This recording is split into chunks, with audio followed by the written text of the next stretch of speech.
buenas tardes. Bienvenidos a esta nueva conferencia sobre este ciclo, ¿no?, de vidas del Renacimiento español.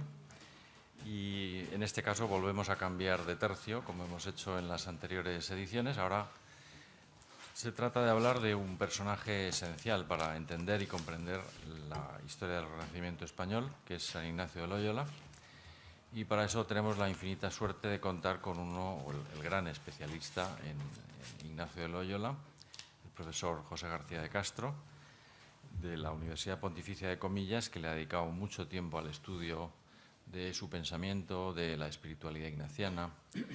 Y la verdad es que le agradecemos mucho que haya querido estar hoy con nosotros para exponernos este tema. Es evidente que en la historia del Renacimiento español esta dimensión de la espiritualidad o la religiosidad, como se quiera, es probablemente uno de los ejes centrales sobre los que gira esa aportación española a la cultura de Occidente. Había que escoger un personaje clave y efectivamente Ignacio de Loyola lo es, pero evidentemente hay otros muchos. La verdad es que es impresionante comprobar la densidad, la cantidad, la importancia de grandes figuras que a fines del XV o la primera mitad del XVI contribuyen a que la corte española o la sociedad española, la intelectualidad de la época, sea una de las más creadoras, ¿no?, de todo el mundo occidental europeo, ¿no? El mundo hispánico probablemente fue uno de los más pioneros a la hora de iniciar los procesos de reforma que de alguna forma confluyen en San Ignacio de Loyola. Es decir, ya desde los mismos orígenes de la dinastía trastámara, desde finales del siglo XIV, se nota cómo hay toda una serie de grandes pensadores, muchos de ellos eclesiásticos, que se ponen como meta, como objetivo, alcanzar lo que en el Concilio de Constanza de 1417 se hablaba de la reforma en la cabeza y en los miembros de la Iglesia.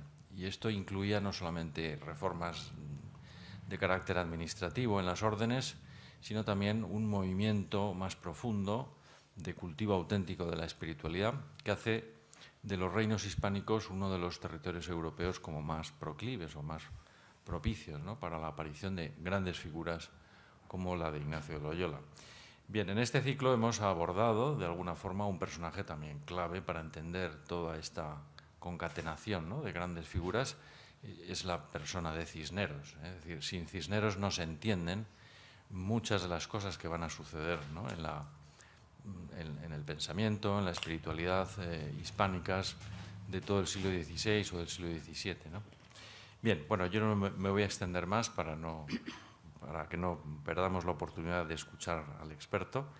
Y bueno, como siempre hacemos, al término de la conferencia, pues abriremos un turno de preguntas para todos los que deseen preguntar algo sobre este personaje tan apasionante como Ignacio de Loyola. Adelante, pues muchas gracias por estar aquí y somos todo oídos. Pues muchas gracias, agradezco sincera profundamente a la Fundación Tatiana.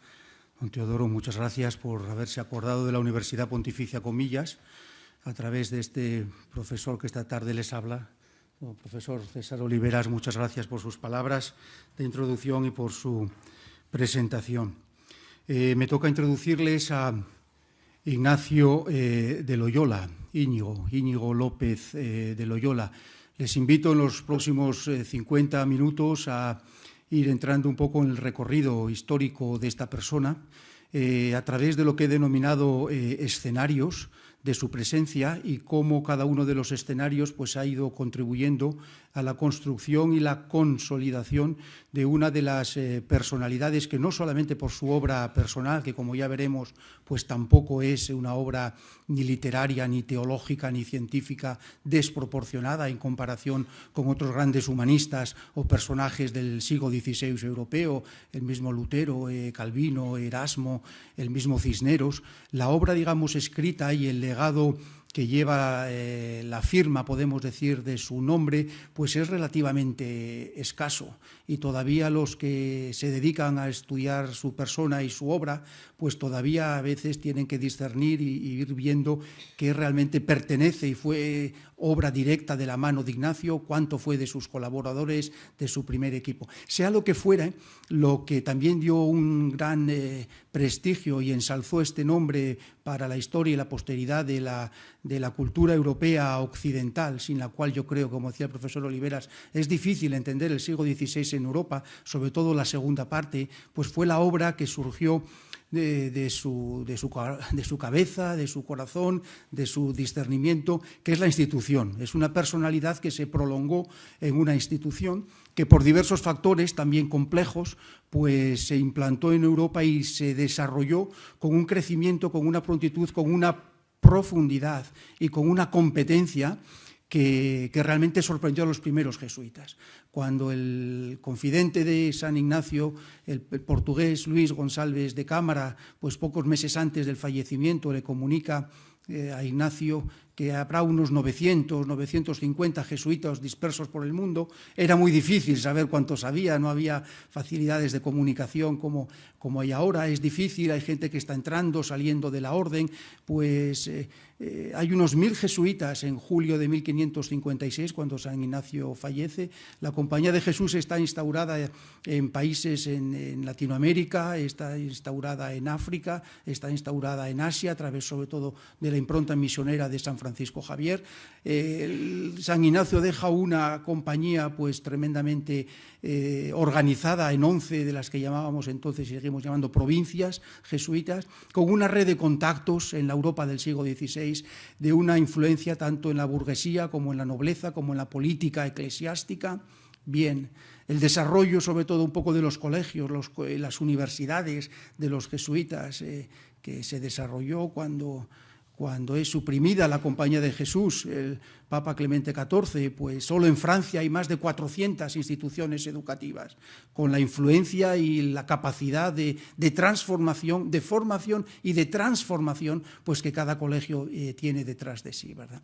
Vamos entonces a aproximarnos con cierta agilidad, ir siguiendo la pista de Ignacio de Loyola. Intentaré comentarles en cada escenario lo que pudo haber sido más significativo para la construcción de su personalidad y al mismo tiempo también pues ir comentando con ustedes los puntos un poco más críticos, donde todavía la historiografía contemporánea pues tiene muchas dudas acerca de lo que pudo haber acontecido, cómo pudo haber acontecido, etcétera, etcétera.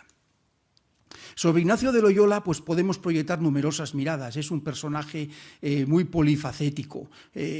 Hasta los 26 años de su edad, como comienza su autobiografía, pues podíamos reflejarle como la mirada del caballero, el gentilhombre, como lo llamó el gran historiador Pedro de Leturia. Una vez que sale de Loyola, pues camino de Jerusalén, pues empieza una experiencia ascético-mística muy profunda. Hay numerosos estudios sobre el Ignacio místico-ascética. Después, inmortalizado por Rubens, pues hay también estudios de teología dogmática, teología espiritual, que hacen de Ignacio pues uno de los grandes místicos del siglo XVI. No tan bellamente su expresión preparada y concebida como la de Santa Teresa, ni mucho menos como Juan de la Cruz. Yo me he aproximado un poco desde la filología a los estudios ignacianos y realmente los textos son de una, no pobreza expresiva, pero una falta intencionada de estética o de belleza expresiva muy notable. Pero sin duda que entra dentro de los grandes místicos del siglo XVI, gracias sobre todo a la conservación de sus escritos personales, su diario espiritual, 1544-1545. También se proyectó sobre Ignacio pues la mirada del antelutero, ¿no? Como el paladín de la contrarreforma. Veremos que la Compañía de Jesús no nace con esa primera intención de combatir la reforma. El nacimiento de la Compañía de Jesús pues tiene otras causas, y es la confluencia de una serie de factores lo que después provoca que sean los jesuitas uno de los contrarreformistas o contrarreformadores pues más importantes en la Europa del siglo XVI. Pero aún así a veces es difícil entender esta primera Compañía de Jesús si no es como una antítesis o una relación dialéctica de oposición a la expansión tan rápida de la reforma iniciada por Martín Lutero.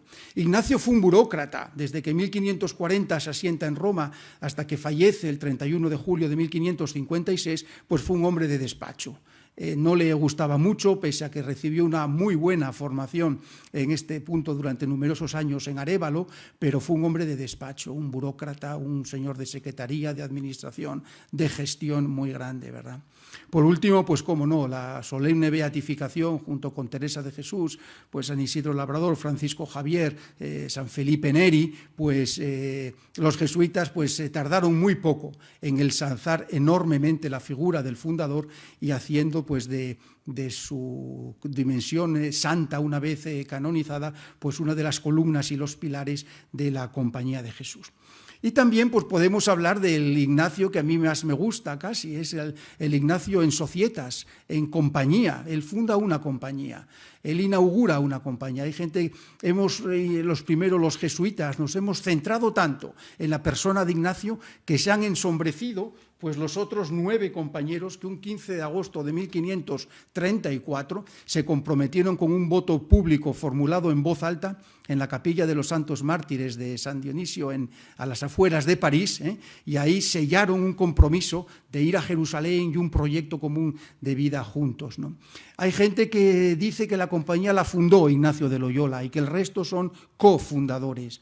Bueno, yo prefiero hablar de un proceso de discernimiento y de deliberación en común que hace del grupo entero lo que llamamos en teología espiritual el receptor de un carisma, y por tanto es la deliberación y la discusión de este grupo lo que va a consolidar, a decantarse en la fundación de la Compañía de Jesús. El liderazgo de Ignacio, eso sí, es indiscutible. ¿Dónde podemos basarnos para aproximarnos de primera mano a la persona y a la figura y a la obra de Ignacio de Loyola? Pues 5 o 6 textos. La bibliografía secundaria y los artículos y monografías que cada año ven la luz sobre Ignacio de Loyola y la Compañía de Jesús es inabarcable. La revista romana Archivum Historicum Societatis Jesu, en el segundo número de los 2 que publica cada año, pues siempre dedica una parte a las publicaciones anuales sobre Ignacio de Loyola y la Compañía de Jesús. Cada año aparecen unos 1.000, 1.200 trabajos que el recopilador, el historiador padre Paul Beguin, pues puede... pero si vamos a las fuentes primeras, iba a decir yo hasta primerísimas, tenemos 3 o 4. La primera es la realizada por el padre Laínez, es la epístola que le escribe al secretario de San Ignacio en 1547. Es la primera biografía que tenemos de Ignacio. Es una larga carta que le escribe desde Bolonia, una vez que el concilio se traslada desde Trento a Bolonia, el padre Laínez, cofundador de la Compañía de Jesús, encuentra un poquito de tiempo y escribe el primer relato acerca de cómo se fundó y cómo se gestó la Compañía de Jesús y quién fue Ignacio de Loyola. Al año siguiente, el receptor de esa carta, el padre Polanco, otro de las grandes humanistas del siglo XVI, otra de las grandes vidas del Renacimiento europeo, pues escribirá el sumario hispano de la historia de la Compañía de Jesús, el primer desarrollo y progreso. Son textos muy tempranos, estamos en 1547, 1548. La Compañía de Jesús se fundará en 1549. Este es el portugués, el padre Luis González da Cámara. A él le debemos lo que llamamos los Acta Patri Ignati, que a partir de 1899, porque prendió la edición inglesa que lo denominó a este texto autobiografía, pues es un texto internacionalmente reconocido como autobiografía. Pero como a veces suelo comentar, no es exclusivamente auto, porque es el desarrollo de las notas tomadas por este padre. La vida es corta, trata desde 1521 hasta 1540, o sea, es menos de un tercio de la vida de Ignacio, y no es grafía, en el sentido de que no es de la mano de San Ignacio, sino un proceso en parte de interpretación del padre Cámara, que memoriza lo que Ignacio le cuenta y después pues selecciona lo que considera pues tal vez más importante.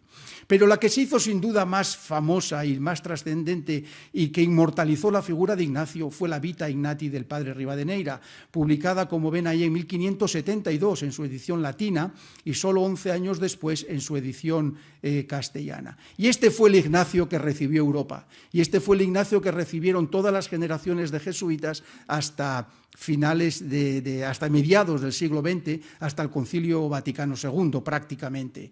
Y entonces lo que Rivadeneira con su preciosísimo castellano inmortalizó de Ignacio, pues eso es lo que a nosotros nos ha llegado.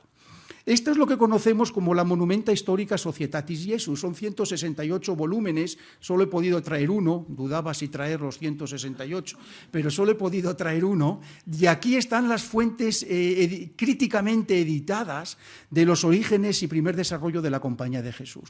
Solo las que se dedican a San Ignacio y sus primeros compañeros logramos un número de 67 o 68 volúmenes. Los jesuitas escribieron memoriales, escribieron vidas, escribieron tratados, pero sobre todo escribieron cartas. El epistolario de San Ignacio es probablemente el más numeroso de ningún otro humanista europeo. Los documentos, más que cartas, me corregiría muy bien el profesor Enrique García Hernán, más que estrictamente cartas, pero la colección de documentos que salen de la oficina de Ignacio, si no firmados, sí ordenados y comisionados por él, son unos 6.800 documentos, ¿verdad?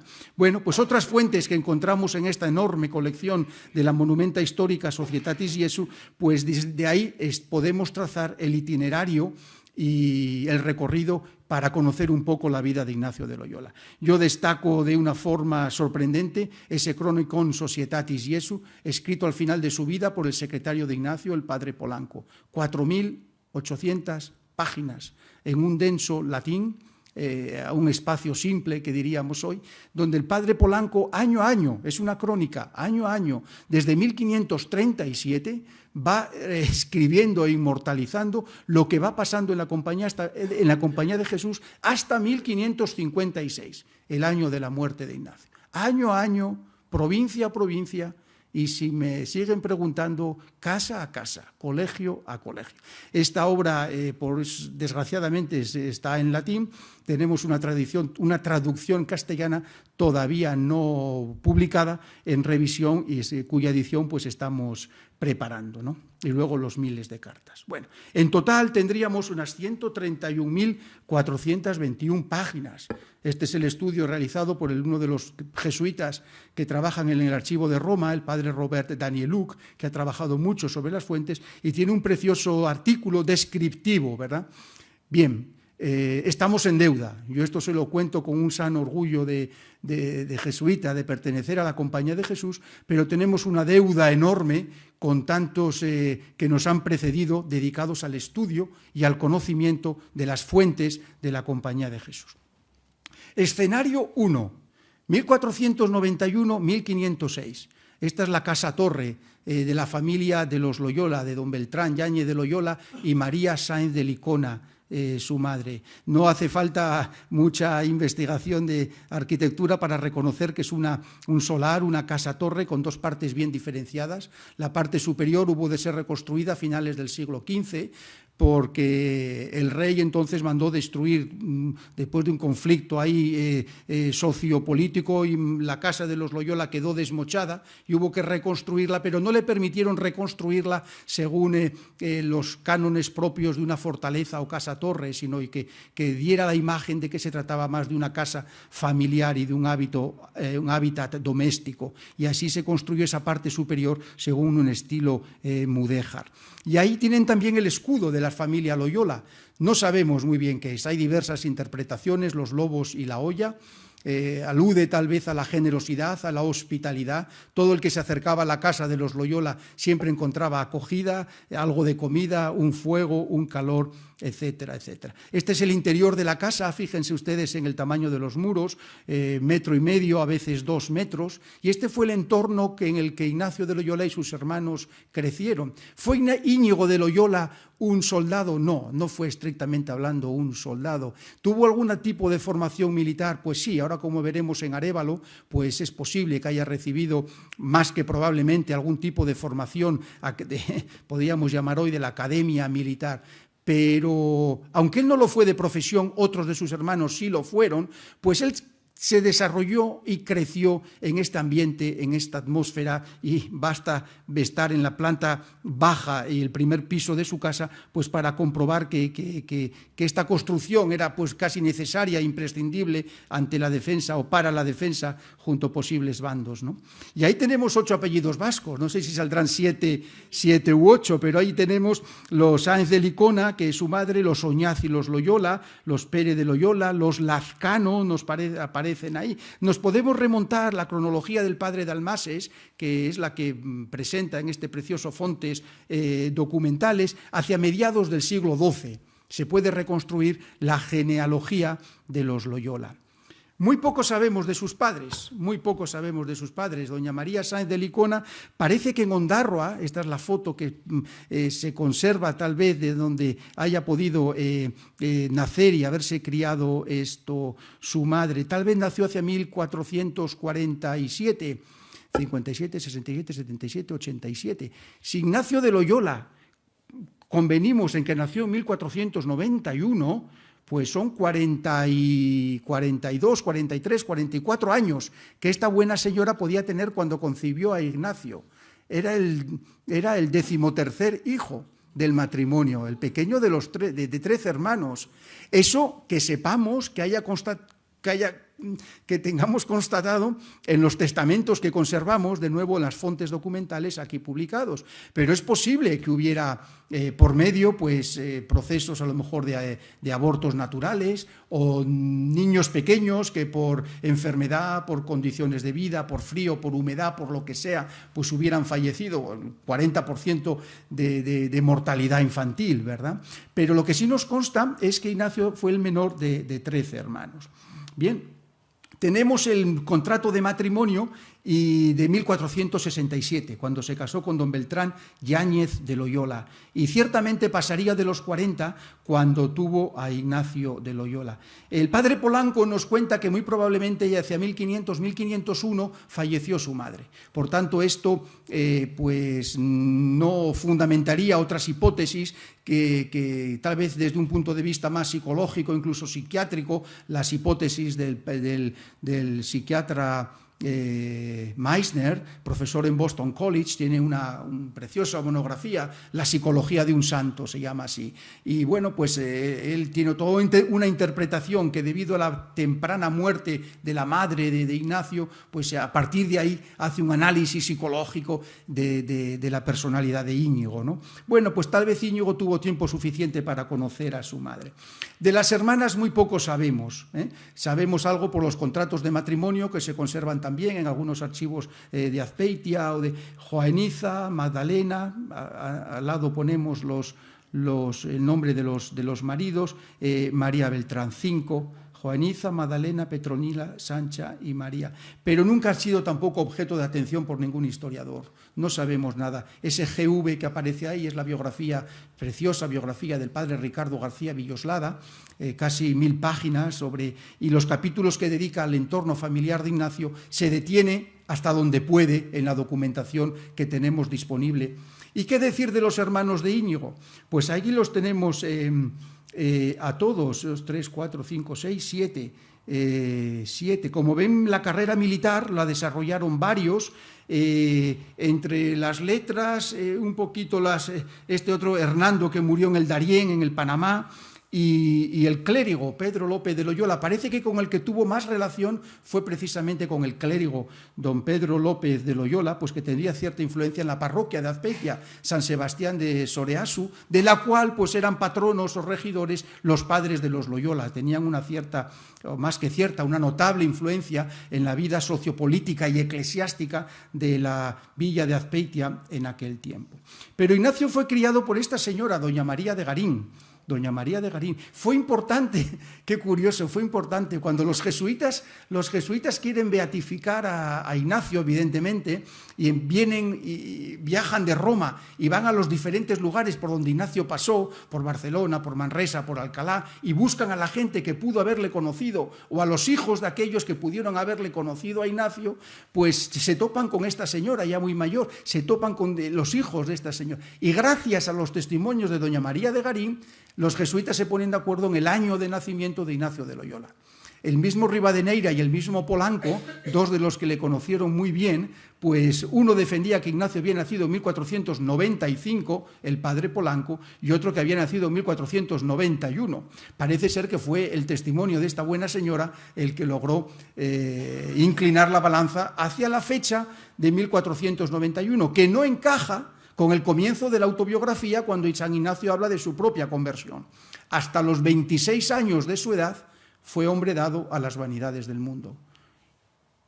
¿Cuándo dice eso Ignacio? En 1521. ¿Por qué? Porque fue la batalla contra los franceses cuando Ignacio cae herido en Pamplona. Ese dato histórico no se puede cuestionar, 1521. Si en 1521 Ignacio tiene 26 años, habría nacido, obviamente, en 1495.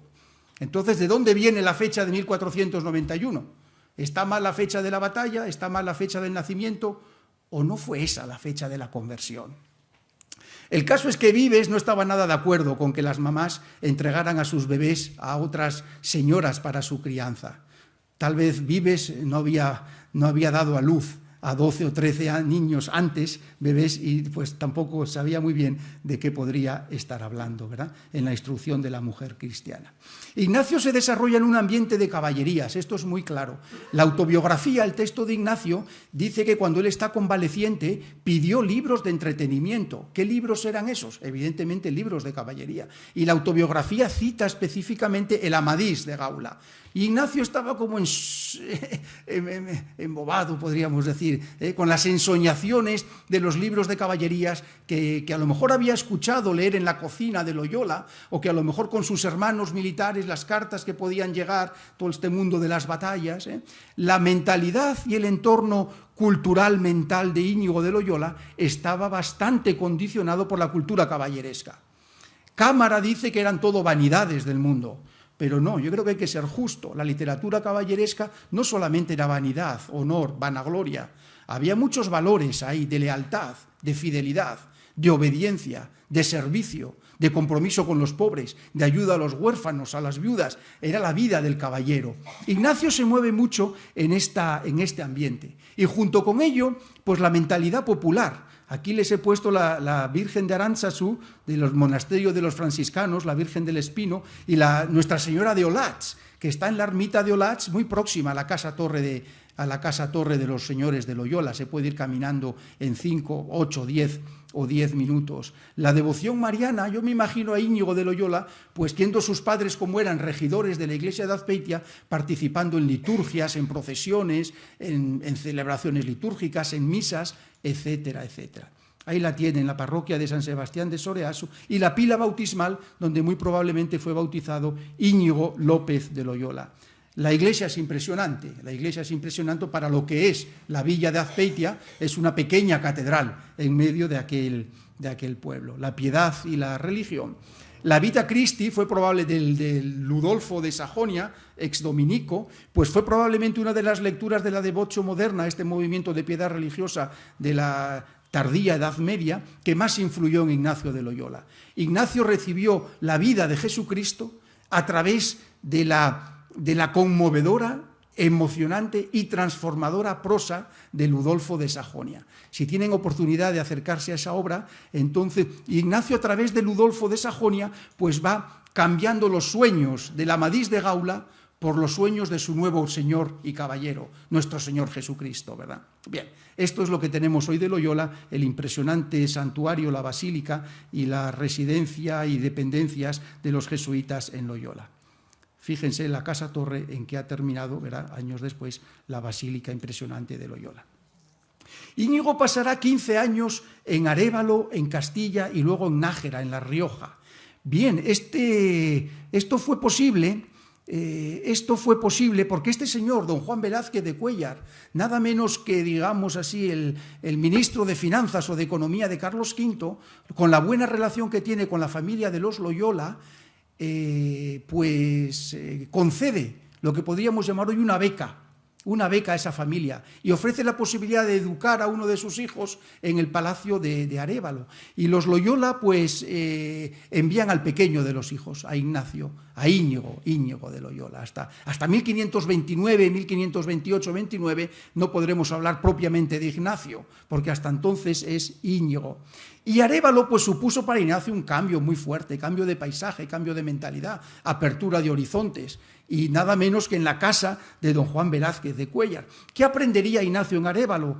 Pues todo esto: economía, a manejar el dinero, finanzas, administración, todo el mundo de la escribanía, de las secretarías, del organizar el mundo de papeles, documentos, usos y costumbres sociales, entretenimiento, el baile, la cetrería, las comidas, cómo saber comportarse. Claro, cuando Isabel Roser, esta dama catalana, ve en la iglesia de San Pedro y San Justo en Barcelona un nuevo mendigo, era Íñigo de Loyola pidiendo dinero en la escalinata y sale Isabel Roser, una dama de la alta burguesía catalana, y le dice a su marido: disculpa, hay un mendigo nuevo en esta y no es tiene algo extraño, este no es un mendigo normal. Y dice el testimonio, dice: llámale, que venga a casa. Y mandan un criado y le traen a su casa. Y empiezan a hablar. Y Isabel Roser cae en la cuenta de que los usos y costumbres, la educación de este pobre, rompe todos los esquemas tal vez de otros mendigos o de otros homeless de la época, ¿verdad? Todo esto lo aprendería Ignacio en Arévalo, toda una construcción de un sujeto y de una personalidad humana que él después muy probablemente transformaría, como diríamos en el siglo XV o XVI, a lo divino, ¿verdad? La transformación de todos unos usos, costumbres, valores, conceptos, principios que fueron evolucionando hacia lo religioso y espiritual. Pero esta es la época de Arévalo y de Nájera, muy importante para conocer la personalidad de Ignacio de Loyola. Mayo 1521. Los franceses quieren tomar Pamplona. La familia de los Loyola se mantuvo siempre muy fiel al rey de Castilla. Claro, la desproporción del ejército francés que cruzó los Pirineos con una potente artillería, pues duplicaba o triplicaba las fuerzas que había en el interior de la fortaleza de Pamplona. Y el alcaide de la fortaleza, que así lo llama la autobiografía, dice: no hay más remedio que sacar la bandera blanca y entregar la fortaleza. E Ignacio se niega rotundamente. Había aprendido retórica en Arévalo. Y dice el documento: y así, contra el parecer de todos, le dio tantas razones al alcaide que todavía le persuadió para defender la fortaleza. Una verdadera imprudencia por parte de Ignacio, porque lo único que pasó es que la fortaleza hubo que entregarla, pero con unas cuantas víctimas y desperfectos después. El caso es que Ignacio ahí cae herido y tiene que volver de nuevo a Loyola. Escenario 3, la vuelta a casa. Yo creo que es la segunda gran crisis de Ignacio de Loyola. Una crisis filosófica, una crisis de sentido, una crisis de valores, una crisis humanista. Ignacio tiene, si queremos al texto, 26 años, entre 26 y 30 años. Es un hombre soltero, es un hombre maduro, si el matrimonio solía estar entonces entre los 18 o 19 años para los varones, Ignacio en este tiempo de convalecencia pues le vendrían muchas dudas existenciales acerca del sentido de la vida, ¿no? ¿En qué se me está yendo la vida? Que la vida iba en serio, uno lo empieza a comprender más tarde. Francisco Brines: como tantos jóvenes yo vine a llevarme la vida por delante. Y luego uno con los años se da cuenta que es la vida la que le lleva a uno, ¿verdad? Pues que la vida iba en serio. Estos versos me vienen a mí mucho a la memoria cuando me aproximo a esta etapa de la vida de Ignacio. Se da cuenta tal vez un poco de la seriedad de la vida. ¿En qué se le está yendo la vida? Pues todas estas preguntas a las que se une la lectura de los textos piadosos que su cuñada doña Magdalena de Araoz le va a entregar, el Flos Santorum, un compendio de vidas de santos, un florilegio de vidas de santos, y la vida de Cristo de Ludolfo de Sajonia, pues lo que van a provocar es poner, si queréis, un armazón conceptual a esta experiencia afectiva y emotiva tan fuerte, tan fuerte. Bien, este es solamente un pequeño texto de la autobiografía donde se narra todo este proceso interno. Ignacio de Loyola estaba enamorado, yo creo que profundamente enamorado. Y de hecho el texto dice que pasaba 2, 3, 4 horas sin sentirlo pensando en la dama de sus pensamientos, que dice el texto que no era de vulgar nobleza, que no era marquesa o duquesa, sino que era su estado mucho más alto que este. Entonces, ¿quién era esta señora? Bueno, yo les reconozco que yo como investigador no he dedicado ni un minuto a este tema, pero hay muchas páginas escritas y si realmente se quiere escribir una seria biografía de Ignacio, pues hay que abordar este tema y dedicar unas páginas. Bien, hay autores que dicen que pudo ser Leonor de Austria, otras, pues, la hermana menor de Carlos V, después esposa de Juan III de Portugal, doña Catalina de Austria. ¿Quién fue esta señora? Pues pues no sabemos con certeza. Hay nuevas hipótesis publicadas también en la excelente biografía del profesor Enrique García Hernán, pero lo que a nosotros nos interesa en este punto es que Ignacio en unos meses fue capaz de pegar un giro afectivo, sentimental en su interior, y algo pasó ahí. Tenemos muy estudiado este proceso interno, de lo cual pudo haber acontecido en su peregrinación interna. Mucho antes de convertirse en un peregrino externo, Ignacio ya había comenzado a peregrinar con el corazón. Este éxodo de sus propios sentimientos, de sus propios valores, de sus propias precomprensiones de la vida, para salir como Abraham, a donde no sé. Él sabía que quería llegar a Jerusalén, Tercer escenario, o cuarto escenario, Manresa. En Manresa va a pasar Ignacio 11 meses.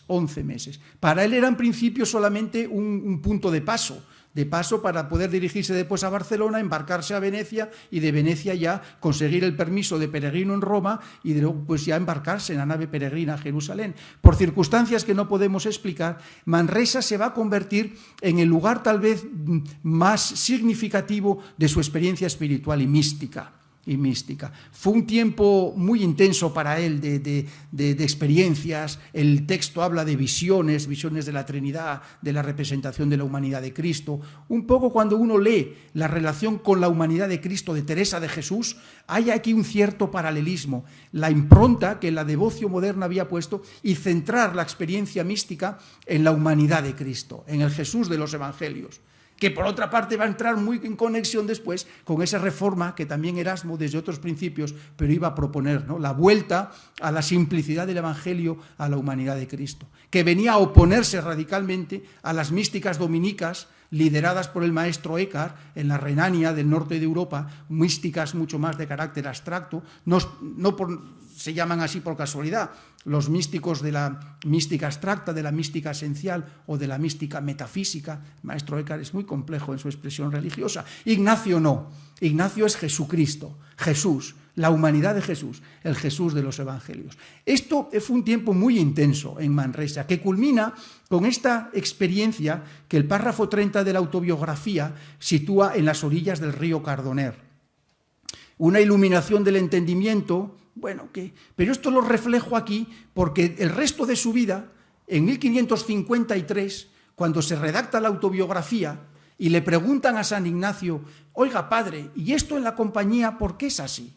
¿Por qué los jesuitas vivimos así? ¿Por qué nos separamos de los franciscanos o de los dominicos? Y Ignacio solía responder: esto es así por un asunto que pasó por mí en Manresa. Esto es así por un negocio que me aconteció a mí en Manresa. Y mucho de eso se refiere a esta experiencia que conocemos los jesuitas como la eximia ilustración del río Cardoner. Bueno, le parecían todas las cosas nuevas, se le iluminó el entendimiento, etcétera, etcétera, etcétera. Manresa, no podemos saltarnos, fíjense ustedes, Inés, Micaela, Ángela, Brianda, Juana de Ferrer, Juana Dalmau, Inés Soler, Inés Roca, el papel y el valor de las mujeres en la vida de Ignacio de Loyola, desde el principio, desde que está en Barcelona, en Manresa, 1522-1523, la líder de todo este grupo de mujeres es Inés Pascual Pujol. Tenía casa en Manresa y en Barcelona. Conoce a Ignacio en 1522. Cuando Ignacio está en París en 1528 le empieza a enviar dinero. Dice su hijo Juan Pascual: mi madre le enviaba 100 ducados al año al padre Ignacio para que estudiara. 100 ducados. Y hoy esta misma mañana eché cuentas con mis alumnos de cuánto es 100 ducados.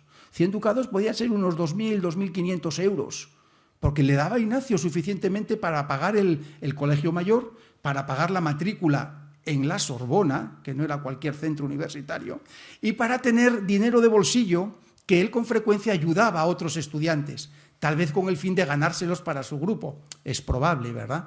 Pero Ignacio sabemos que ayudaba a otra gente económicamente. Incluso ayudó a alguno que luego resulta que le robó todos los ahorros que tenía. Bueno, pero todo esto ¿por qué es posible? Por la financiación que estas mujeres hacían desde Barcelona y desde Manresa, sobre todo Inés Pascual y otra que veremos que nos saldrá después, Isabel Roser. Ignacio fue un peregrino. Si salimos de Loyola, bueno, Arévalo, esto no lo podemos contar como peregrinación, pero sí ya él, poco antes de llegar a Barcelona, en Manresa, tal vez en Igualada, compró las ropas del peregrino.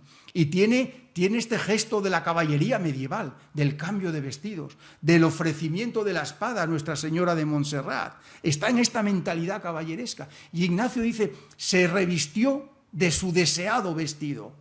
Quería vestirse de peregrino, realmente, y ser un peregrino, y dar la vida y morir en Jerusalén. Esa era su intención. Nos aparecerán todavía 2 o 3 mapas en esta peregrinación de Ignacio a Jerusalén. Ignacio pudo pasar poco tiempo en Jerusalén. Su firme propósito, esto del firme propósito aparece numerosas veces en el texto, era quedar en Jerusalén y morir en Jerusalén, hablando de Jesús con los peregrinos, compartiendo con los peregrinos, predicando a los peregrinos. Pero ¿qué ocurre? Que los lugares santos estaban bien custodiados por la orden franciscana. Y Ignacio le dice al que custodiaba, y dice, no, yo vengo para quedarme. No, mire usted, enséñeme su billete de vuelta porque usted se volverá con el resto de los peregrinos. No, yo he tenido como una experiencia importante en Loyola de que Dios me quiere en Jerusalén.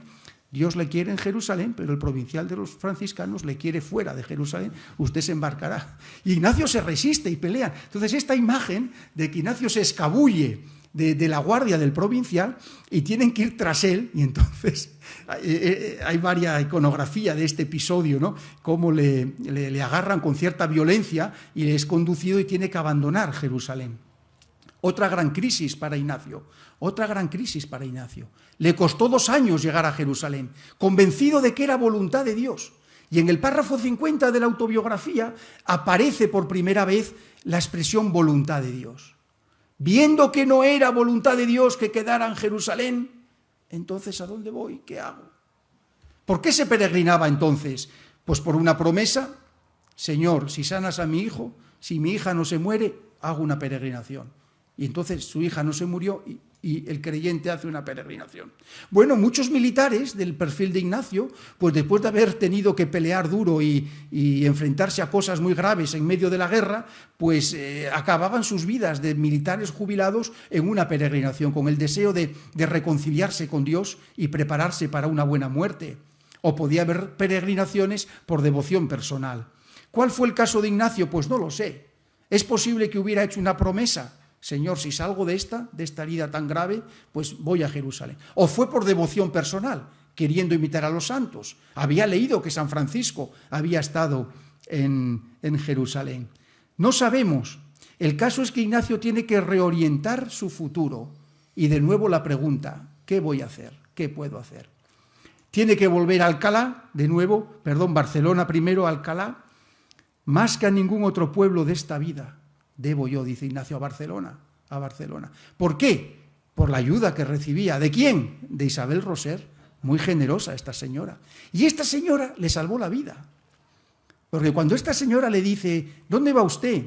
Voy a ir a Jerusalén. ¿Cuándo va usted? Pues en barco, cuando salga. ¿Con qué barco va a ir usted?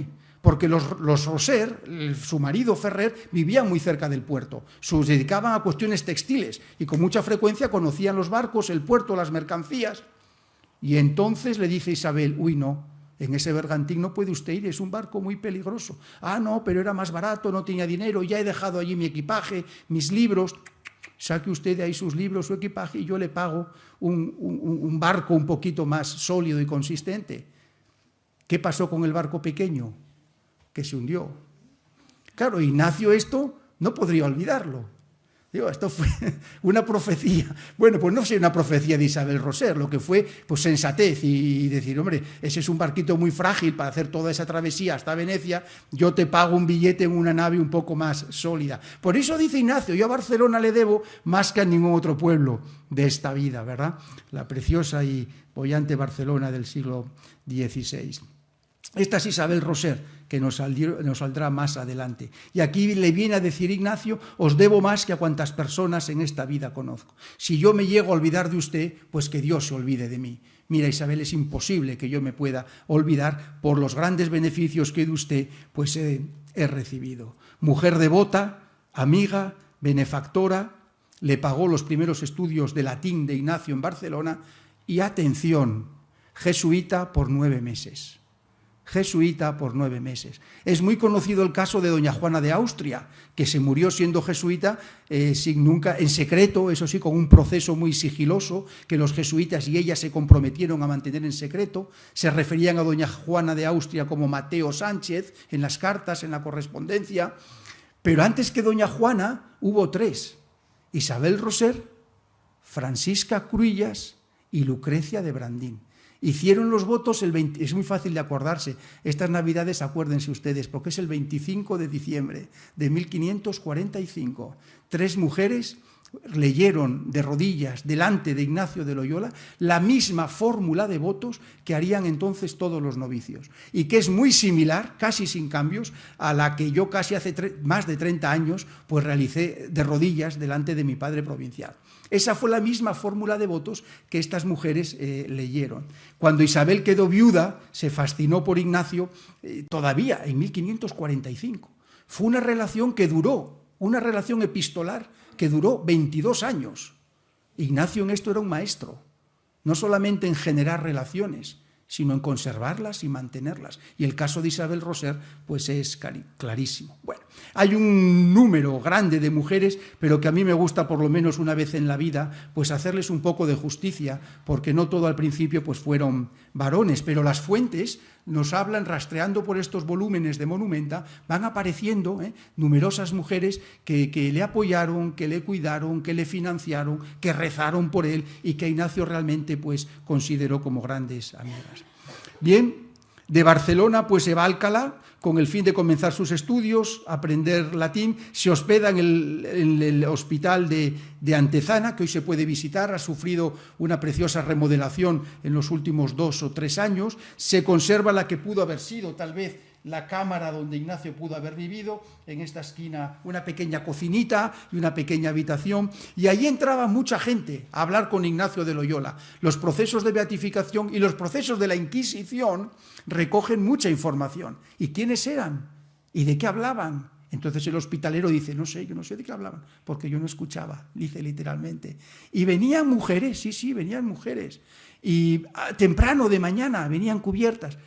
Y venía alguna, le preguntan, de reputación dudosa, sí, también, que después se convirtió, y se convirtió en una mujer muy devota aquí en la vida de Alcalá, etcétera, etcétera. Alcalá Ignacio quiere estudiar, pero este no, que aparece entre paréntesis, este lo he puesto yo, porque el texto dice, estudió en Alcalá 1 año y medio, estudió muy poco. Tiene que reconocer después ante las autoridades inquisitoriales en Salamanca que habían estudiado muy poco y que no tenían fundamento teológico como para predicar con cierta solidez. Bien, nombres de mujeres que van apareciendo en el hospital de Antezana, y de ellas pues tenemos un poquito de información. Esto es lo que nos dicen los textos, pero el caso es que se registraron los nombres, y si hubo nombre, hubo relación, hubo memoria, hubo algún tipo de acompañamiento espiritual. ¿De qué hablaría Ignacio de Loyola? Pues de lo que él empezaba a hacer sus ejercicios espirituales. Ignacio, las primeras receptoras de los ejercicios espirituales fueron mujeres. Sacramentos, los mandamientos, los pecados, el discernimiento, algún tipo de enseñar a rezar, etcétera, etcétera, etcétera. En Alcalá Ignacio hizo su primera compañía de Jesús, pero fue un grupo que fracasó. Diego de Cáceres, Calixto de Sá, Juan de Arteaga y Juan de Reinalde, que como era muy pequeñico, le llamaban Juanico. Estos fueron los primeros 4 compañeros que Ignacio hizo entre Barcelona y Alcalá. Y no funcionó este grupo. Ignacio dice, yo voy a París y allí os preparo el camino y luego vosotros venís. No fue ninguno. Otra crisis de Ignacio. Hace amigos, va a París y él les escribía, dice el texto, les escribía con frecuencia a los de Alcalá. No conservamos casi ninguna de esas cartas, ni las suyas, ni las que le hubieran contestado, en el caso de que le hubieran contestado. Pero fue la primera compañía de Jesús. Tiene que ir a París. Ignacio tiene problemas con la Inquisición en Alcalá, en Salamanca, y se decide tomarse los estudios en serio. Primero va al hospital de Sant Jacques, pero ve que no puede. Según los estudios del padre Schurhammer, un gran historiador de Francisco Javier, el hospital estaría como unos 45 o 50 minutos de las aulas donde Ignacio tenía que estudiar. Era mucho para una persona que cojeaba un poco, una persona que cojeaba y no tenía las condiciones para estudiar, probablemente no había tinta, ni papel, ni velas, y entonces, aunque deseoso de permanecer con una vida de pobreza, se traslada al colegio de Montagu, famoso por la gente que pasó por él, entre ellos Erasmo y Juan Calvino. ¿Coincidirían? Pues por fechas pudo haber coincidido con Calvino. Erasmo es tremendo. La crítica que hace Erasmo al colegio de Montagu no nos podemos detener aquí, pero es tremenda. Dice, solo saco resfriados y una cabeza llena de piojos. Viene a decir Erasmo, cuando habla de las condiciones tan pésimas en las que vivían los estudiantes. Ignacio ya había pasado esa etapa de penitencias y arideces espirituales y decide trasladarse a un colegio un poquito más abierto, confortable, el Colegio de Santa Bárbara, fundado en 1460. Y aquí sí, aquí va a empezar el proyecto fundacional de la Compañía de Jesús. Sus primeras conversaciones con Pedro Fabro y los primeros jesuitas, Ignacio, Fabro y Javier. Después vendrán Laínez y Salmerón, que viajan desde Alcalá a París. Después viene Simão Rodríguez, un portugués, y Nicolás de Bobadilla, un palentino. Y luego tres muy olvidados que la gente apenas conoce, que son tres franceses, Jean Codure, Pascal Broet y Claudio Hayo, Claude Leger. Estos 10 son los primi patres societatis Jesu, los primeros 10 compañeros de Ignacio de la Compañía de Jesús. Ignacio, Javier, Fabro. Y aquí tenemos esta colección de cuadros de Villagarcía de Campos en Valladolid, Rodríguez, Bobadilla, los teólogos de Trento, Salmerón, Laínez, Broet, Hayo, el primer apóstol de Alemania, Pascasio Broet, el apóstol de Irlanda, la misión de Irlanda y provincial de París, Jean Codure, el primer jesuita en morir en agosto de 1541, y Diego de Oces, que se murió trabajando en los hospitales antes de que la Compañía de Jesús fuera fundada, en 1538, pero que todos los jesuitas le reconocieron como miembro del grupo, aunque de tan diferentes naciones, un mismo corazón y una misma voluntad. Bueno, esta fue la etapa de París. Compartieron tiempos y espacio, mucha conversación, el liderazgo de Ignacio, y todos pasaron por la espiritualidad de los ejercicios espirituales. El estudio, el descanso en común. Me gusta esta palabra, es de Laínez, escalentándose, animándose unos a otros. Pero hoy pasaron 5 o 6 años estos compañeros trenzando sus vidas en la conversación espiritual. Covertere, virtiendo sus vidas en una misma conversación. Bueno, este Fabro era el maestro de la conversación, la suavidad de su conversación. Fabro fue el apóstol de Alemania, participó en los coloquios con los protestantes en Ratisbona y en Worms, porque Ignacio todavía apostaba a ver si era posible mantener la unidad. Pero Ignacio fue el líder indiscutible por la diferencia de edad. Fíjense qué diferencia de edad con el más joven, por la experiencia de su vida, porque ayudó mucho material y espiritualmente y porque dio los ejercicios a todos sus compañeros, ¿verdad? Sin duda sería una personalidad atrayente para todos sus amigos. Yo creo que una de las columnas de ese primer grupo pues fue la experiencia de los ejercicios espirituales, con la finalidad de ir todos a Jerusalén. Este es el voto de Montmartre que sellaron los 7 primeros compañeros, y Ignacio, una vez que sella con voto esta ceremonia, entonces puede volver a su tierra, a Azpeitia. Vuelve a Azpeitia, tal vez para recobrar el honor. Se había ido de allí, la gente pensaba que había sido condenado por la Inquisición de alumbrado. Tienen en cierta manera que restaurar su honor. Este es el hospital antiguo, y este después de la remodelación en el año 2014, el Hospital de la Madalena, donde Ignacio se hospedó. De Azpeitia, después de visitar Almazán, la tierra de Laínez y Toledo, pues vuelve a Venecia. Esta es la casa donde se ordenaron de sacerdotes los jesuitas. Bueno, y este soy yo. Este soy yo en Venecia. Es que estuve en esta conferencia la semana pasada y vi que Juan de Borgoña se autorretrataba en alguno de sus cuadros. Bueno, Tuve la suerte de estar en Venecia con unos compañeros hace un par de años y ahí nos retratamos todos en la casa donde creemos que muy probablemente se ordenaron de sacerdotes los jesuitas que todavía no eran sacerdotes en aquel tiempo. Algunos ya lo eran, como Fabro o como Pascasio Broet. La última etapa de Ignacio en Roma pues tiene varias facetas. La primera es el fundador, pues sí, ahí lo tenemos ante el Papa Pablo III, quien en 1540, el 27 de septiembre de 1540, por la bula Regimini Militantes Ecclesiae, oficialmente funda la Compañía de Jesús, la Compañía del dulce nombre de Jesús. Dado que no tenían otra cabeza, dado que no querían reconocer como propósito a otro que no fuera nuestro Señor Jesucristo, por eso esta compañía se llamará Compañía de Jesús. Pero además de fundador, pues es un mistagogo, un acompañante espiritual. Se centra en terminar los ejercicios espirituales. Publicados en su primera versión en 1548, se publicaron 500 ejemplares y pagó la edición el entonces virrey de Cataluña, Francisco de Borja. Roma aparece también el Ignacio místico. Este es el diario espiritual. Junto con algunas cartas es el único texto autógrafo que conservamos de San Ignacio de Loyola. Rivadeneira dice que San Ignacio era muy buen escribano. Bueno, yo tengo todas las fotografías del diario, unos 50 folios en mi despacho, y no soy capaz de desentrañar la letra que tiene este hombre. No era tan buen escribano como tal vez Rivadeneira nos contaba. Roma es la etapa mística de Ignacio de Loyola, donde pues madura también su experiencia religiosa, y el episodio de 1544-1545, que es que estas tres mujeres, Isabel Roser, Francisca Curillas y Lucrecia de Brandín, pues se convierten en las jesuitesas, como las llamó el padre de Almases. ¿Querían iniciar los jesuitas una primera rama femenina? No, no querían, estaban bastante divididos entre ellos. Algunos, como el padre Araoz, sí, y ya hablaba de la madre Isabel. ¿Qué tal le va a la madre Isabel? Isabel Roser. Otros, como Nadal, no les gustaba nada que hubiera mujeres en la congregación. Pero el Papa lo impuso. Isabel, al recibir la negativa de Ignacio, acudió al Papa. Y conservamos la carta que Ignacio escribe al Papa, y conservamos la carta que el Papa escribe a Ignacio.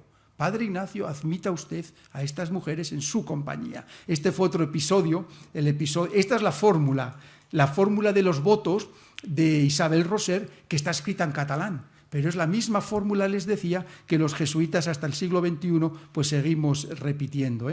Perpetua pobreza, según lo que por vuestra reverencia me sea mandada. Castidad y obediencia, según la forma de vivir que me será mandada. Las constituciones todavía no estaban escritas. En la natividad de nuestro Señor Jesucristo en 1545. Yo, Isabel Roser, viuda. Y luego tenemos el caso de Juana de Austria. Me van a permitir que ya es la hora, pase un poco más rápido. Es un caso más conocido, pero realmente no querían admitir mujeres, pero ¿cómo decir que no a la hermana del emperador? No podemos decir que no. Tuvieron que deliberar y entonces al final decidieron admitir a Juana de Austria pues con una precaución, con un secreto, con un proceso que no se conociera. Hubo otros intentos de otras mujeres después, el círculo de Gandía, el círculo de Valencia. Muchas mujeres se sintieron muy atraídas por la espiritualidad de Ignacio de Loyola y ciertamente quisieron ser parte de su compañía. ¿Saben ustedes cuántas congregaciones religiosas femeninas se definen hoy como de espiritualidad ignaciana? ¿15? ¿20? ¿90? ¿150? 209. En el Diccionario Histórico de la Compañía de Jesús, la historiadora Rosa de Charry tiene un precioso artículo y reconoce 209 instituciones religiosas femeninas que se reconocen ignacianas. Por tanto, si la Compañía de Jesús no cuajó una rama estrictamente jesuítica de mujeres, pero sí que se desarrolló como otros institutos, hasta 209. Este, por último, es el Ignacio burócrata y gestor, pues siempre escribiendo cartas, las constituciones, y siempre apoyado por dos grandes columnas, el padre Nadal, Mallorca, 1507, y el padre Alfonso de Polanco, Burgos, 1517. Estamos en el 5º centenario del nacimiento del enorme padre Polanco. Muere en julio en 1556. Vio aprobada la Compañía de Jesús, vio aprobados los ejercicios espirituales, no vio terminadas las constituciones, pero podía irse en paz porque había dejado realmente una compañía de Jesús bien consolidada. Muchas gracias. Muy bien.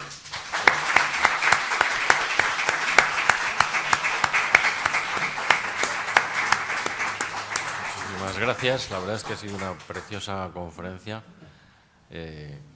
Que bueno, supongo que a más de una persona se le habrá ocurrido alguna duda, pregunta o sugerencia o algo. No sé si ahí tenemos a alguien aquí en segunda fila. Sí, yo quería incidir un poco en el tema de...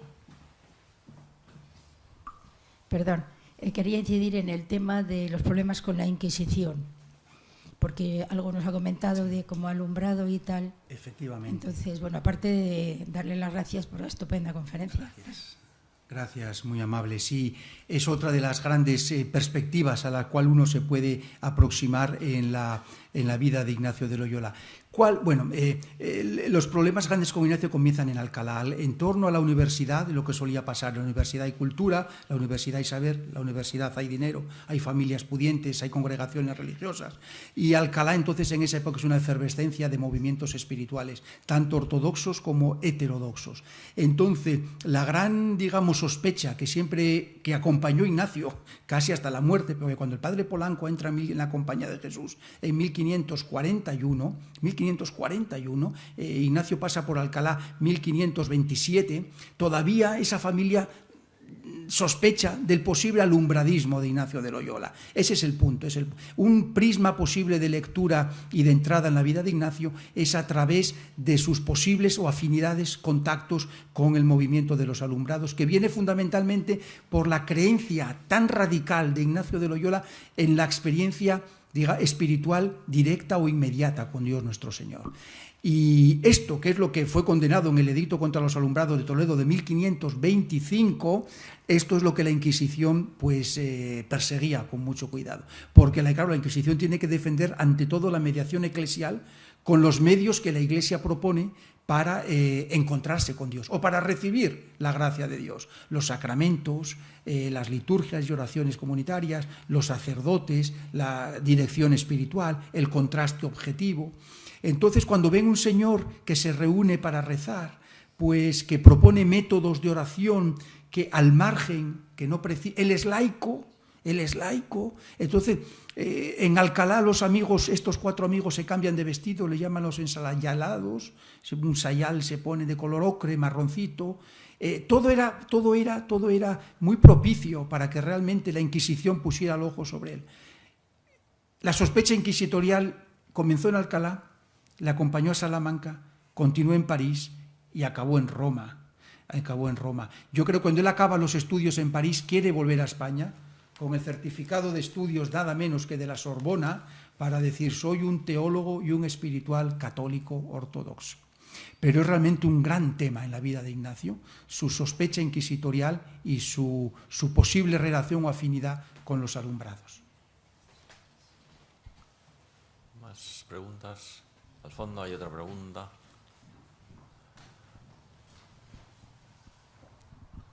Hola, buenas tardes. A mí es que no me ha quedado claro. Entonces, ¿admitieron a la señora esta, Juana de Austria? ¿Admitieron a Isabel Roser? ¿Admitieron a alguna mujer más? ¿O cómo fue quedando este tema? Gracias. Muy bien.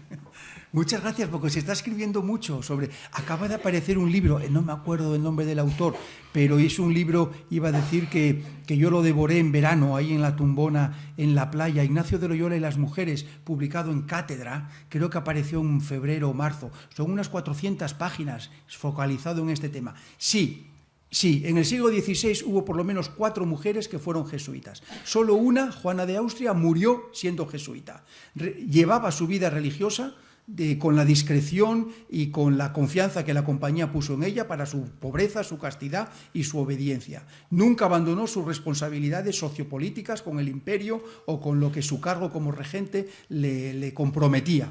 Pero fueron los votos que ella realizó en la Compañía de Jesús y su propia y profunda conciencia de ser parte de esta congregación. Las otras 3 tuvieron que abandonar la Compañía de Jesús porque hubo un lío, sería complejo, toda la documentación está de nuevo en Monumenta Histórica y todo el lío empezó por cuestiones de dinero, cuestiones de fin. Isabel Roser salió de Barcelona con unos ahorros de 3.000 ducados. 3.000 ducados, que sepamos. Si 100 ducados era lo que, era una gran fortuna. En un momento sospecha de que los jesuitas puedan estar manejando su dinero sin consultarle, empieza a haber suspicacias, hay un pequeño juicio, a un lado de la mesa Isabel Roser con sus abogados, a otro lado de la mesa Ignacio de Loyola, el padre Nadal y los abogados, al final tienen que hacer números y resulta que Isabel Roser todavía debía dinero, entre comillas, a la compañía por lo que se estaba beneficiando de ella. Isabel Roser y sus compañeras, mientras que fueron jesuitas durante 9 meses, porque esto acabó en septiembre de 1546, estuvieron trabajando en la Casa de Santa Marta de Roma, que estaba dedicada fundamentalmente a la rehabilitación de prostitutas en Roma y la atención y el cuidado de sus hijos. Y ahí realizaron su... Isabel Roser volvió a Barcelona, como mucha pena, hay cartas, pero al final murió reconciliada con la Compañía de Jesús y con Ignacio de Loyola. Ignacio de Loyola dice, mucho más quiero usted tenerle pues como amiga y como madre, como antes le consideraba, que no tenerla bajo obediencia. Otra de ellas acabó trabajando en un hospital de Nápoles y la tercera, Lucrecia de Brandín, volvió a Barcelona y no recuerdo en qué, pero también murió dedicada a obras de misericordia y práctica de la caridad. ¿Hubo mujeres jesuitas? Sí. 3 emitieron sus votos en Roma y una, doña Juana de Austria, que fue una gran benefactora de la Compañía de Jesús. Apoyó numerosos colegios, instituciones, defendió mucho a los jesuitas contra los ataques de los dominicos, especialmente del inquisidor también entonces Melchor Cano, y salió en defensa y apoyo de la Compañía de Jesús con valentía y con eficacia. ¿Más preguntas? Sí, otra ahí por el medio. Buenas tardes. ¿Cuál podría decirse que es el hecho diferencial de los jesuitas con respecto a otras órdenes religiosas, carmelitas, etcétera? Muy bien, muchas gracias. Sí, porque este fue uno de los puntos que provocó mayor dificultad en la aprobación de los jesuitas en 1540. Lo que redactaron los jesuitas en el texto fundacional, que se llama la Fórmula Vivendi, la fórmula de vida o la Fórmula Instituti, la forma del instituto, ahí señalaban 4 características diferenciales.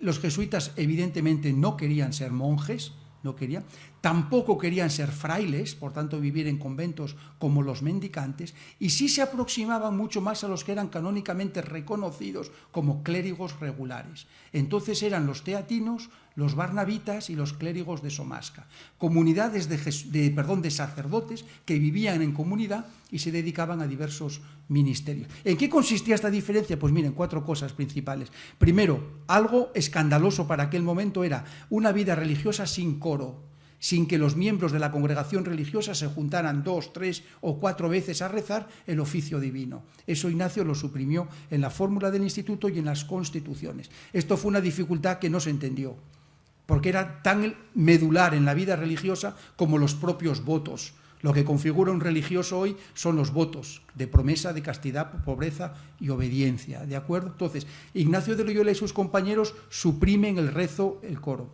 suprimen todo tipo de ayunos o penitencias regladas, y tienen que en otras congregaciones las había, pues por Cuaresma o por Adviento o por... y tienen un voto especial de obediencia al Papa, lo que llamamos el 4.º voto circamisiones, y que el cardenal Guidiccioni, cuando va a aprobar, lee la fórmula del instituto, dice, todas estas novedades me parecen impropias de la vida religiosa y su voto de obediencia al Papa me parece superficial, le viene a decir a Ignacio. Luego, entonces, esto será muy difícil que ustedes puedan ser aprobados. Métanse teatinos o clérigos de Somasca, y Ignacio insiste, y manda a rezar hasta 3.000 misas para convencer al cardenal. Bueno, ¿de qué se trata aquí? Pues que este voto de obediencia al Papa va a ser otro rasgo distintivo de la Compañía de Jesús y queda muy claramente recogida en la fórmula del instituto. Por encima del Padre General está la voluntad del Papa de enviar a los jesuitas a cualquier misión que estime más conveniente en la Iglesia. Y de hecho, pues en los primeros jesuitas así fue. Cuando los primeros jesuitas, la Compañía de Jesús es fundada, el Papa manda a Fabro a tierras de Alemania, Laínez tiene que salir de Roma hacia Parma, el rey de Portugal le pide 2 jesuitas al Papa, quiero 2 jesuitas para la India, y el Papa le dice a Ignacio, el rey de Portugal solicita 2 jesuitas. Entonces, al principio, esta autoridad del Papa para dar misiones a los jesuitas, pues se convirtió en uno de los puntos centrales de la Compañía de Jesús. Probablemente el último papa que actuó así para dar una misión específica a la Compañía de Jesús fue el Papa Pablo VI, en 1975 en la Congregación General 32, que dio a la Compañía de Jesús lo que entonces se llamó la lucha contra el ateísmo.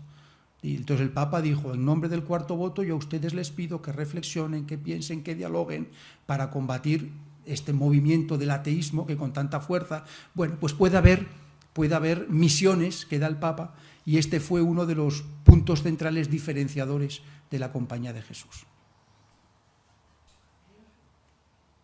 ¿Más preguntas? ¿Alguien se anima? A mí me ha sorprendido al hablar de los orígenes de su formación espiritual, pues porque él lee los Santorum, las vidas de santos, algo muy frecuente en el siglo XV. Mucho. Luego la Vita Christi de Ludolfo de Sajonia, el Cartujano, que también es otra obra muy difundida ya desde mucho tiempo antes, los libros de caballerías. Me ha sorprendido ver cómo las primitivas fuentes en las que él cimenta su espiritualidad o su religiosidad son realmente las que conoce la inmensa mayoría de las personas, ¿no? Eso me lleva a, bueno, sin saber del tema, porque no evidentemente no lo conozco, ¿dónde está el gran salto, ¿no? ¿Dónde se separa él de esa tradición anterior que evidentemente está también en la raíz de otras muchas congregaciones o otras muchas... Es decir, me imagino que la experiencia o de Pamplona, de sus heridas o de Manresa, ahí tiene que haber un salto de calidad muy fuerte como para que él... Sí. No sé si me explico lo que quiero preguntar. Sí. Yo creo que eso fue... es una explicación que corresponde más, un poco más, creo yo, desde la perspectiva antropológico-psicológica y las circunstancias históricas en las cuales Ignacio recibe esas lecturas. Yo estoy convencido de que probablemente en torno a la chimenea de Loyola, al mismo tiempo que se podrían leer capítulos del Amadís, y la gente, pues eran como las series de televisión de ahora, ¿no? La gente se reunía, el que sabía leer leía en voz alta y todos disfrutaban imaginando la importancia de la imaginación del episodio que contaba. Entonces yo creo que Ignacio también está acostumbrado a este desarrollo de la imaginación, que el Cartujano escribe 4 volúmenes. A mí me costó $120 traerme un Cartujano original, fotocopia, desde Chile hasta acá, porque son 4 volúmenes gruesos que pesan lo suyo, ¿verdad? Y entonces el Cartujano hace de los evangelios 4 tomos gruesos, así de grandes. Y entonces, ¿qué hace el Cartujano? Recrea y favorece muchísimo la imaginación. ¿Qué le pasó a Ignacio en esos meses que estuvo en Loyola? Pues que en ese contexto de crisis personal de la vida, que va en serio, se me está yendo de las manos, y esta situación de preocupación por su propio futuro, presente, el sentido de su vida, él sabe que ha estado a punto de morir. Dice el texto que si los médicos dicen que si esta noche empieza a mejorar, podemos darle por muerto, eso tal vez se lo escuchó. Entonces, es un momento muy significativo de su vida. Entonces, no es lo mismo escuchar esos textos, pues cuando estás metido en una vida de proyectos, de juventud, y una vez a la semana te reúnes y escuchas eso, a cuando los recibes en unas circunstancias personales pues muy profundas y muy densas, ¿no? Yo creo que el empezar a dejar transformar su vida por las lecturas piadosas que él mismo iba haciendo y escuchando las resonancias afectivas de ilusión, de alegría, que le fueron provocando, realmente en eso consistió el salto que dio él, en una apropiación existencial de unos textos que muy probablemente él había escuchado muchas veces, pero nunca tuvo la oportunidad de rumiarlos e interiorizarlos como esos meses Loyola le favoreció, ¿no? Fue su primera casa de retiro, ¿no? La casa de Loyola, sí. Muy bien. ¿Alguna pregunta más? Bueno, vamos a tener que dar por concluida la conferencia porque ya es un poco tarde.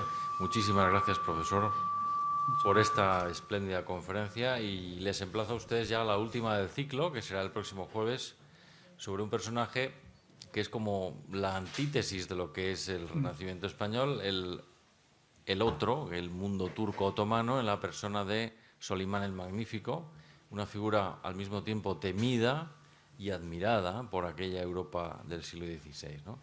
Pues muy bien, muchas gracias y les espero para la próxima. Muchas gracias.